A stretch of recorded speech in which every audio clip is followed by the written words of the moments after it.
Good morning, students. Welcome to SRBPS Virtual Classroom. I am Archana Jha, your teacher to teach you English. Today I am going to teach you about language. Language is the road map of a culture. It tells you where its people come from and where they are going. We all use one or the other language to express our feelings. Yes, the most familiar one for us is our mother tongue. We do practice it from very early childhood and we learn other languages later on. Learning any other language is not only learning different words for the same thing, but learning another way to think about things. So, most of us are more comfortable in speaking or using our mother tongue, and that is obvious because we practice it a lot. But learning any language with development of certain skills that help us to have better command on that language. Let's learn about them. Students, we need to know about the grammar of that particular language. When we are learning about that grammar, it helps us to learn that language in a correct form. But more than that, we do require certain language skills. What are those? First, listening skill. Second, speaking skill. Third, reading skill. And then writing skill. Recall how you learnt your mother tongue. You must have heard few words from your parents or close ones. You try to speak those words. And later on, when you started learning that language, you started reading and writing. And that's why you are so comfortable in that language. But did you follow the same for the learning of your second language? Most of the time, no. If you will follow the same, then you will definitely be comfortable in any of the language, right? So start listening, then speaking, then come for reading, and then go for writing. That will help you to be comfortable in any language. I compare learning language with that of building making. So how it is there? Let's see. As sand forms the smallest particle of any building material, so are our alphabet. Now joining those sands gets molded into brick, and same way if we join one or two letters we get words. When we are arranging these bricks in a particular pattern we get wall. Same way the arrangement of words makes sentences and helps to create language. Later on, we do decorate our wall with some paintings. Those beautiful paintings make our wall beautiful. And so happens with our language also when we introduce figure of speech in that. All these parts will be taken separately in separate classes. Today I am going to talk about the smallest particle of any language. Now here we are going to learn about English language. Yes, every language has an alphabet, means a set of letters.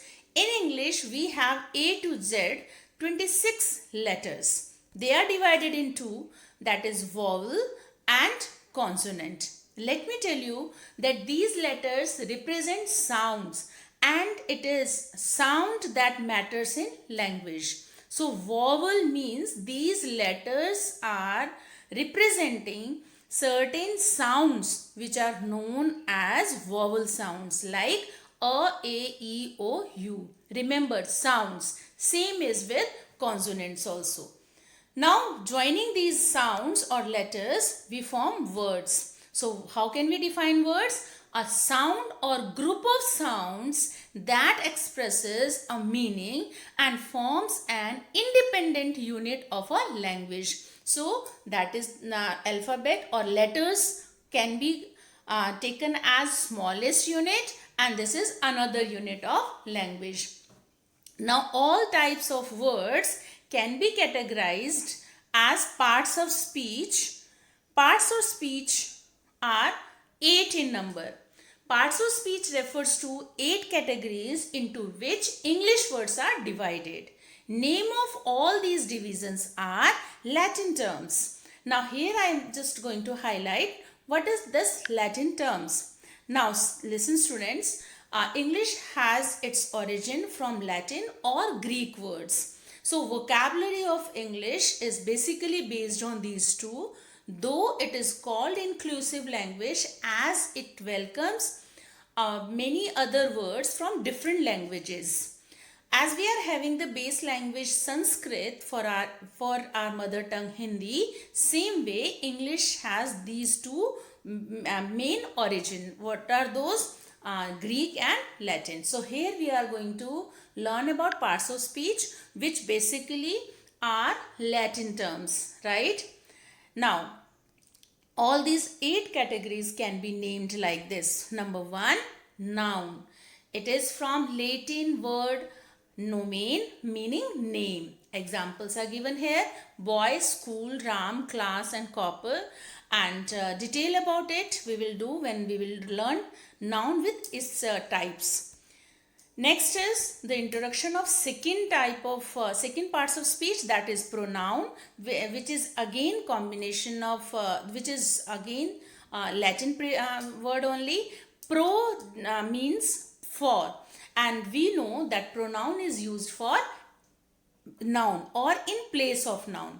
So examples: he, she, this and that. Next is adjective. Again, it means in Latin thrown to a noun, and we know that adjective describes about noun. Example: tall, more, many, etc. Next is verb. Verb again is from Latin word verbum, and it is known as action word also. We have example here: play, being and having. Next, adverb. Adverb is the word which modifies verb, right? So it's some examples are given here: nicely, there, today, twice, etc. Next is preposition. A preposition is a word which is placed before a noun and it relates that noun with the rest of the sentence. Examples are given here: between, behind, etc. Now next next part of speech is conjunction. Conjunction again is combination of two words. Con represents together, junct represents join. So these are joining words, and examples: nevertheless, however, since, etc. Next, eighth one is interjection. It is again to express surprise or anger. Example is given here like bravo, oh, etc. Now this way we have introduced all 8 parts of speech. Let's have a recap. We learned today about parts of speech. They are 8 in number. Number 1, noun, pronoun, then adjective, verb, adverb, then preposition, conjunction and interjection. So this way we have got the introduction of parts of speech, as we have revised about the different units of our language. Individually, all these topics will be discussed in different coming classes, and your homework for today is already given in your Dropbox. So I'm just I wait for the next class. We will do it in detail. Till then, do that homework and stay safe. Thank you. Bye bye.